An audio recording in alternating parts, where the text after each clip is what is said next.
Hello friends, welcome to my YouTube channel के math warrior classes. आज हम लोग इस वीडियो में एक्सपोनेंट्स ऑफ पावर के बारे में पढ़ेंगे। तो जैसे हम मान लेते हैं कि हमारे पास एग्जांपल है, जैसे 2 इंटू 2।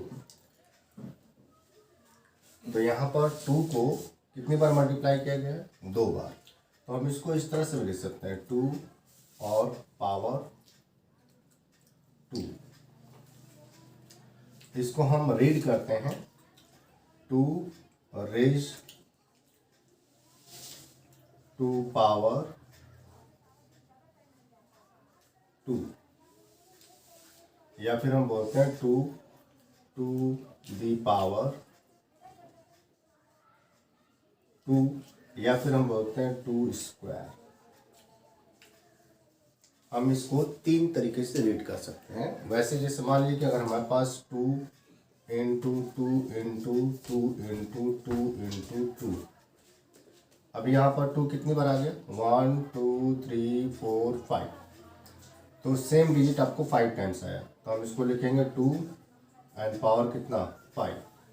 तो हम इसको रीड करेंगे 2 रेज टू द पावर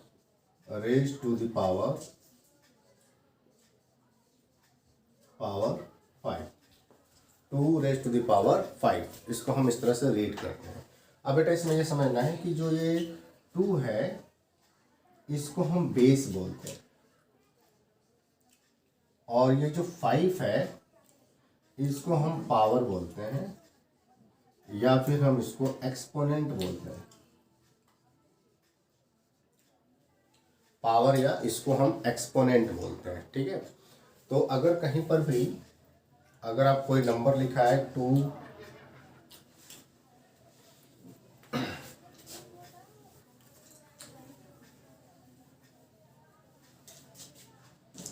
जैसे मान लीजिए कि अगर कहीं पर लिखा है 3 रेज टू द पावर 5, तो हम इसको रीड करेंगे 3 रेज टू द पावर 5।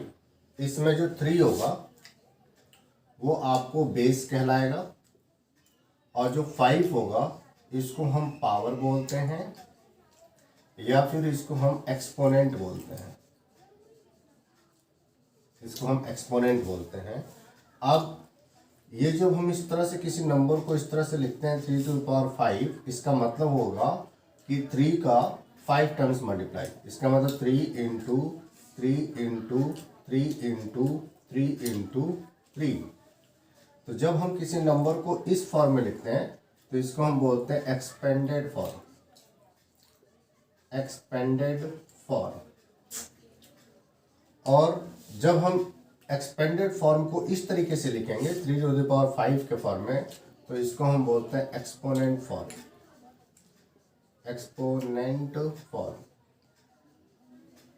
तो ये डिफरेंस होता है आपको एक्सपेंडेड फॉर्म में और एक्सपोनेंट फॉर्म में। एक्सपोनेंट फॉर्म में हम नंबर को शॉर्ट फॉर्म में लिखते हैं, मीन्स पावर के फॉर्म में लिखते हैं, और एक्सपेंडेड फॉर्म में हम उसी नंबर्स को क्या करते हैं? एक्सपेंड करते हैं। जैसे 3 टू द पावर 5 है तो हम इसको लिखेंगे 3 इंटू 3 इंटू 3 इंटू 3 इंटू 3, यानी 3 का 5 बार मल्टीप्लाई। ऐसे अगर 7 की पावर 3 है तो 7 का मतलब 7 की पावर 3 का मतलब हो गया 7 रेज टू द पावर 3। उसको रीड करेंगे 7 रेज टू द पावर 3, और 7 की पावर 3 मीन्स हो जाएगा 7 इंटू 7 इंटू 7, यानी 7 का 3 टाइम्स मल्टीप्लाई, ठीक है। अब अगर ये एक्सपोनेंट्स हैं तो इसको हमें सॉल्व करने के लिए क्वेश्चन में हमारे पास कुछ लॉ भी होंगे, कुछ रूल्स भी होंगे, तो हम उनको बोलते हैं एक्सपोनेंट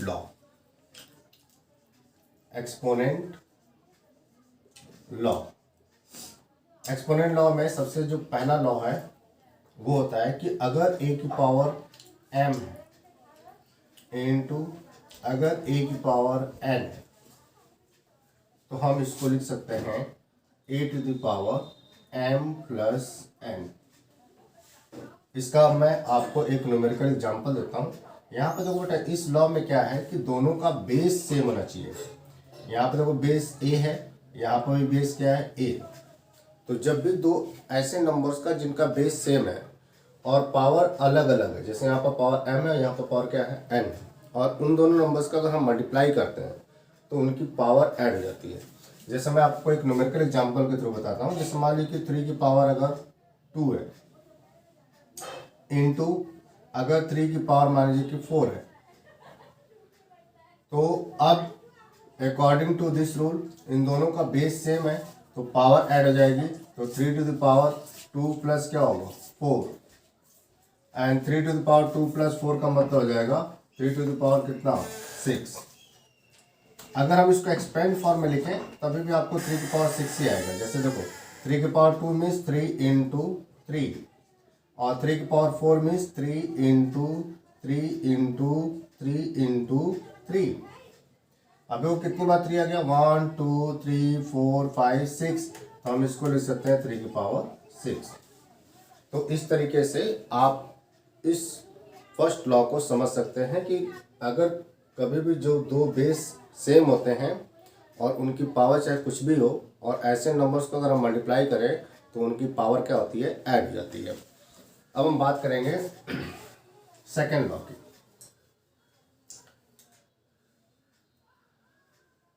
सेकेंड लॉ हमें ये बताता है कि अगर मान लीजिए कि एक पावर m है और डिवाइड करना है a to the power n से, तो यहाँ पर जो होगा वो होगा a to the power m minus n, यानी पावर जो है माइनस हो जाएगी, यानी पावर सब्ट्रैक्ट हो जाएगी। अब जैसे हम एक न्यूमेरिकल एग्जांपल जैसे मान लीजिए अगर 6 की पावर 5 है और डिवाइड करना है 6 टू पावर 3 से, 6 टू द पावर 5 को डिवाइड करना है 6 टू पावर 3 से, तो हम इसको लिखेंगे 6 टू द पावर 5 माइनस 3, और 6 टू द पावर 5 माइनस 3 का मतलब हो जाएगा 6 पावर 2। इसको अगर हम एक्सपेंडेड फॉर्म के फॉर्म में करें तो देखो 6 पावर 5 डिवाइडेड बाई 6 पावर 3 है, इसका मतलब है 6 पावर 3।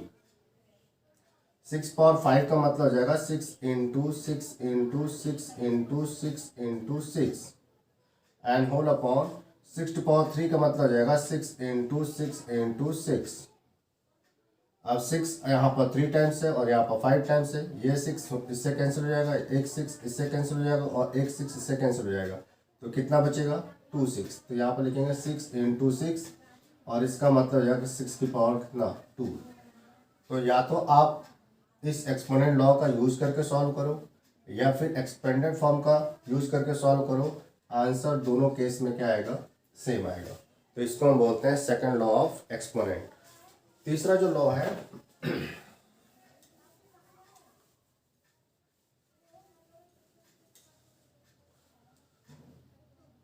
तीसरा लॉ जो है वो हमें ये बताता है कि अगर a to the power m है और उसकी पावर n है, तो हम इसको लिख सकते हैं a to the power n and its power m, और इसको हम लिख सकते हैं a to the power m into n।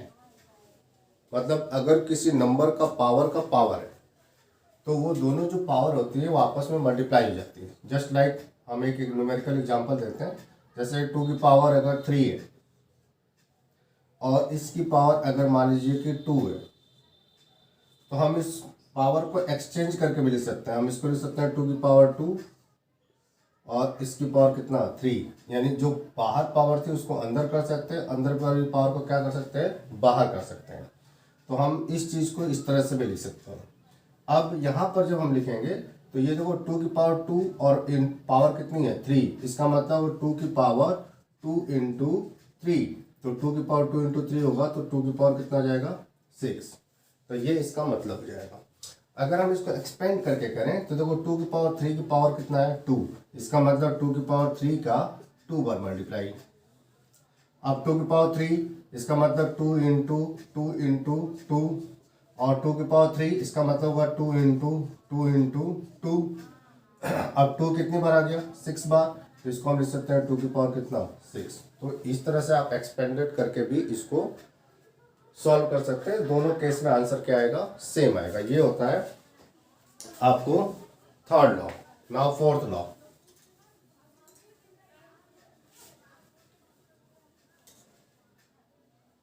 हमारा जो फोर्थ लॉ है वो ये बताता है कि अगर a to the power m into b to power m है, मीन्स यहाँ पर पावर सेम है बेस डिफरेंस है, तो हम इसको लिख सकते हैं a into b and its power m। मैं आपको एक न्यूमेरिकल एग्जांपल के थ्रू इसको समझाता हूँ। जैसे मान लीजिए कि अगर 2 की पावर आपको 3 है इंटू 3 की पावर आपको 3 है, तो अब यहाँ पे देखो बेस दोनों का डिफरेंस है, डिफर है, पावर लेकिन सेम है, तो हम इन दोनों नंबर को मल्टीप्लाई करके लिख सकते हैं। तो हम इसको लिख सकते हैं 2 इंटू 3 एंड इट्स पावर कितना 3, और 2 इंटू 3 करेंगे तो कितना आएगा 6 एंड इट्स पावर कितना हो जाएगा 3। तो इस तरीके से आप इसको समझ सकते हैं कि फोर्थ लॉ का मतलब क्या होता है। अब अगर हम इसको एक्सपेंडेड फॉर्म में करें तो 2 की पावर 3 इसका मतलब हो जाएगा 2 इंटू 2 इंटू 2, और इंटू 3 की पावर 3 का मतलब हो जाएगा 3 इंटू 3 इंटू 3। अब देखो 2 को अगर हम 3 से मल्टीप्लाई करें तो 6 होगा, फिर 2 को अगर हम 3 से मल्टीप्लाई करें तो 6 होगा, फिर 2 को अगर हम 3 से मल्टीप्लाई करें तो 6 होगा। अब 6 कितनी बार आ गया 3 टाइम्स, तो हम इसको लिख सकते हैं 6 रेज टू द पावर 3। तो एक्सपेंडेड फॉर्म में आप इस तरह से कर सकते हैं। अगर आप एक्सपोनेंट न लगाएंगे तो आप इसको इस तरह से कर सकते हैं। दोनों केस में आपको आंसर क्या आएगा सेम आएगा। अब हम बात करते हैं फिफ्थ लॉ की।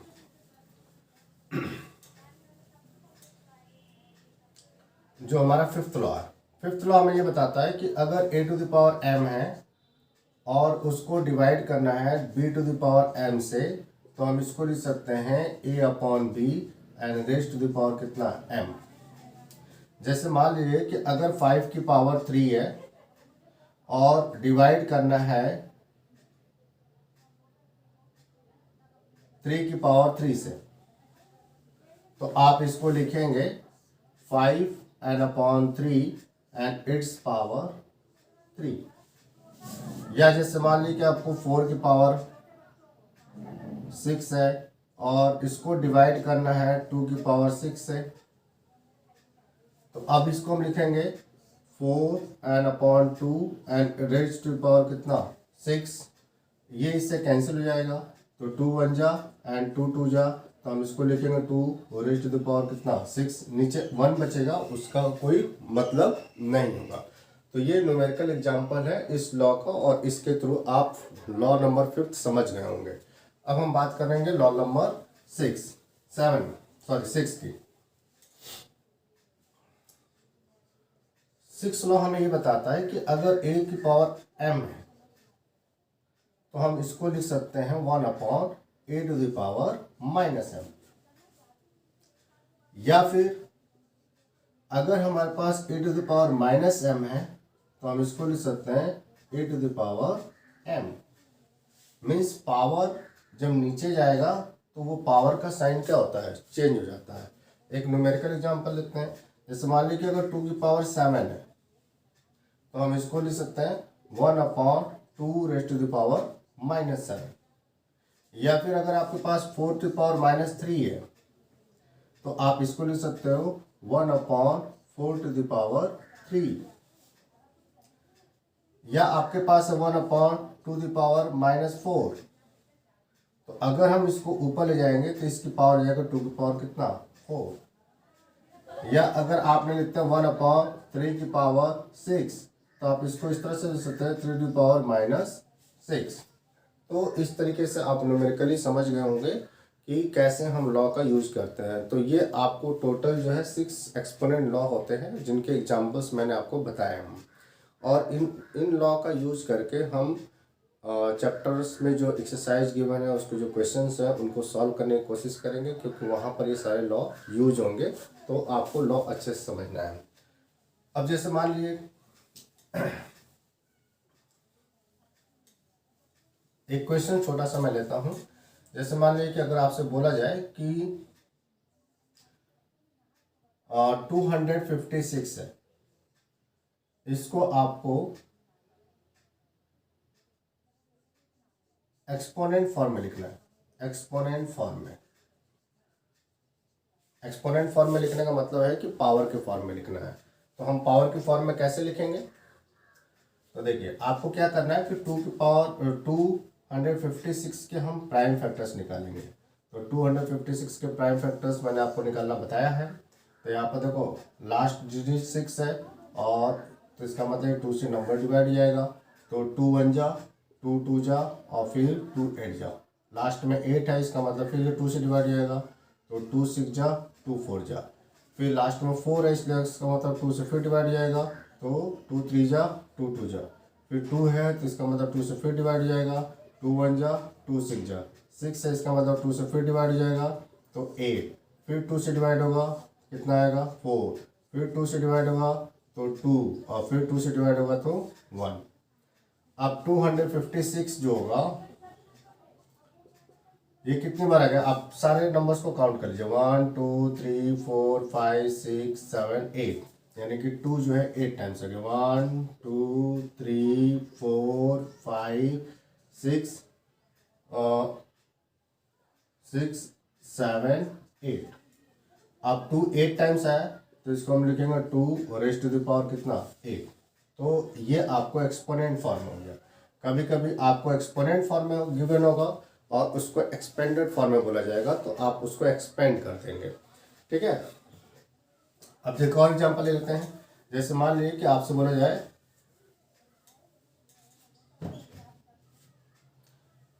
कि 144 को एक्सपोनेंट फॉर्म में लिखो, एक्सपोनेंट फॉर्म में, तो आपको क्या करना है बेटा कि 144 को प्राइम फैक्टर्स निकालना है। देखो लास्ट में 4 है, इसलिए 2 से डिवाइड होगा तो 7 एंड 2, फिर 2 से डिवाइड करेंगे तो 3 6, फिर 2 से डिवाइड करेंगे तो 1 8, फिर 2 से डिवाइड करेंगे तो ये होगा 9। अब ये 2 से डिवाइड नहीं होगा, अब किससे डिवाइड होगा 3 से, तो यहाँ पर लिखेंगे 3 3, फिर 3 से डिवाइड करेंगे तो 3 1। आप यहाँ पर लिखेंगे 144 इक्वल टू, और 2 कितनी बार आया 4 टाइम्स, तो 2 इंटू 2 इंटू 2 इंटू 2, और 3 कितनी बार है 2 टाइम्स, तो राइट यार 3 इंटू 3। नाउ 2 कितनी बार है बेटा 4 टाइम्स, तो हम इस दूसरे को लिखेंगे 2 की पावर 4 इंटू, और 3 कितनी बार है 2 टाइम्स, तो 3 रेज़ टू द पावर 2। तो इसका जो एक्सपोनेंट फॉर्म होगा वो 2 raise to the power 4 into 3 raise to the power 2 होगा। तो इस ये एग्जाम्पल मैंने इसलिए लिया ताकि आपको ये कंफर्म कर दूं कि आप ऐसा ना सोचें कि जैसे मैंने इससे पहले जो एग्जांपल लिया था 256, उसमें सिर्फ 2 ही नंबर आया था, तो सिर्फ एक ही नंबर या एक ही प्राइम फैक्टर होगा हमेशा। ठीक है, अलग अलग प्राइम फैक्टर्स भी हो सकते हैं, और जिसकी जितनी बार रिपीट होगा वो उसकी पावर होगी। यहाँ पर देखो 144 में 2 जो है 4 बार रिपीट हो रहा है, इसका मतलब 2 की पावर क्या होगी 4, और 3 जो है 2 टाइम्स रिपीट हो रहा है, इसका मतलब 3 की पावर क्या होगी 2। तो इसको अगर हम 2 की पावर 4 इंटू 3 की पावर 2 लिखेंगे तो that is the exponent form of 144। ये क्लियर हो गया होगा। अब इसमें एक लास्ट टॉपिक है, दैट इज स्टैंडर्ड फॉर्म।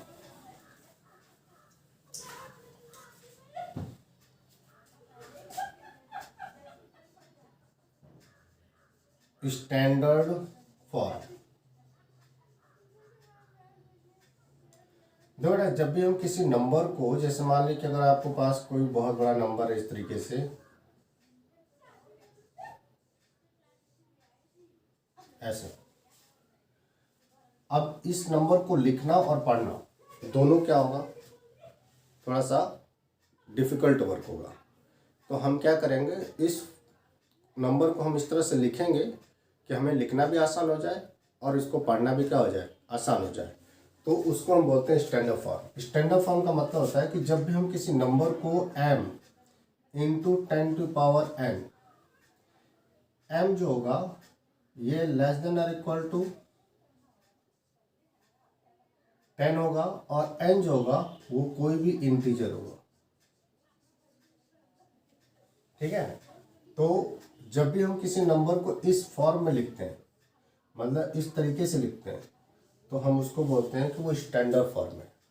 अब जैसे इस नंबर की हम बात करें तो इसमें देखो, अगर हम m चाहिए तो m की जो वैल्यू है वो 0 से 10 के बीच में होना चाहिए, मतलब कोई भी एक सिंगल डिजिट नंबर होना चाहिए। तो यहाँ पर देखो 1 2 3 4 5 6 7 8 9 10, यहाँ पर इक्वल कर रहे हैं, तो यहाँ पर क्या होगा 1 2 3 4 5 6 7 8 9 10, और कितने हैं 11। तो अगर हम इसको इस तरह से लिखें, कितने जीरो हैं 1 2 3 4 5 6 7 8 9 10, तो इसको हम लिख सकते हैं 2.0 इंटू 10 और पावर कितना 10, 10 की पावर 10 करोगे तो आपको 10 जीरो मिल जाएंगे और फिर 2 के साथ मल्टीप्लाई करेंगे तो फिर आपको इतना आ जाएगा। तो इसको हम बोलते हैं कि अब ये स्टैंडर्ड फॉर्म में आ गया। इस तरह से हम इसको रीड करेंगे 2.0 इंटू 10 टू पावर कितना 10। यहाँ पर देखो m जो होगा वो लेस देन क्या होगा 10 होगा, यानी कि उसकी जो वैल्यू होगी वो कोई भी एक सिंगल डिजिट नंबर होगा।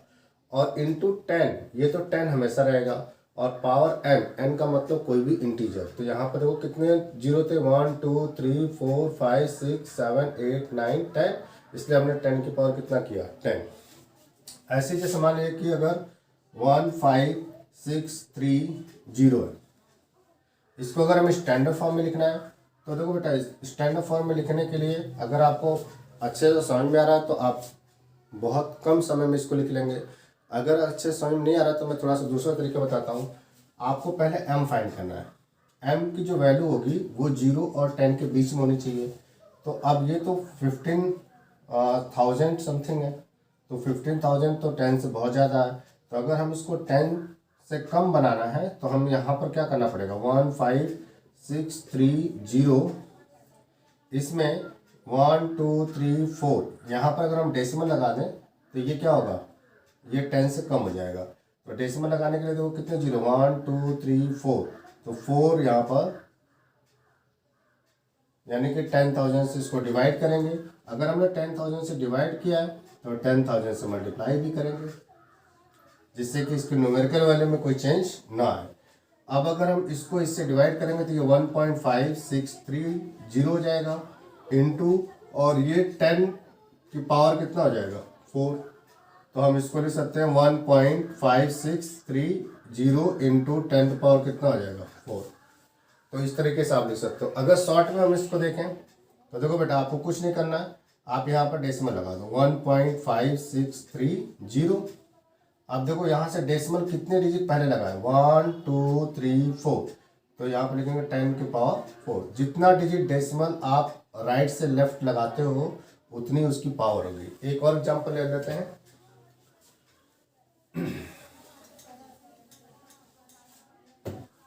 जैसे मान लीजिए कि 5 6 3 5 8 9, अगर बोला जाए कि इसको स्टैंडर्ड फॉर्म में लिखो तो स्टैंडर्ड फॉर्म हम कैसे लिखेंगे, आपको कुछ नहीं करना, यहाँ से काउंट करो 1 2 3 4 5, यानी 5 डिजिट पहले हमें डेसिमल लगाना पड़ेगा। तो यहाँ पर 5.6358 यहाँ पर हमने डेसिमल लगा दिया। अब ये 5.63589 हो गया, तो m यानी m की वैल्यू मिल गई। और ये वैल्यू हमेशा 0 और 10 के बीच में होना चाहिए, मतलब 10 से लेस होना चाहिए। तो ये 5.63589 ये 10 से लेस है। अब कितना डिजिट पहले आपने डेसिमल लगाया था 1 2 3 4 5 डिजिट पहले डेसिमल लगाया था, तो यहाँ पर लिखेंगे 10 एंड पावर कितना 5। तो ये आपको स्टैंडर्ड फॉर्म हो जाएगा। अब अगर कोई डेसिमल नंबर है, जैसे मान लीजिए कि 0.358 है, तो अब देखो ये जो वैल्यू है वो 0.358, इसको हमें बनाना है किसके बीच में, इसको हमें बनाना है 0 और 10 के बीच में। तो 0 और 10 के बीच में बनाने के लिए क्या करना पड़ेगा, इसको ये जो डेसिमल है यहाँ से उठा के यहाँ पर पुट करना पड़ेगा। तो कितना डिजिट हम लेफ्ट से राइट मूव कर रहे हैं, एक डिजिट, तो यहाँ पर होगा 3.58 इंटू 10 और 10 की पावर। अब देखो डेसिमल जो है वो लेफ्ट से राइट मूव किया है एक डिजिट, तो लेफ्ट से जब राइट मूव करेगा तो पावर नेगेटिव हो जाएगी, तो माइनस कितना हो जाएगा 1। ऐसे ही हो जाए। एक और एग्जांपल लेते हैं।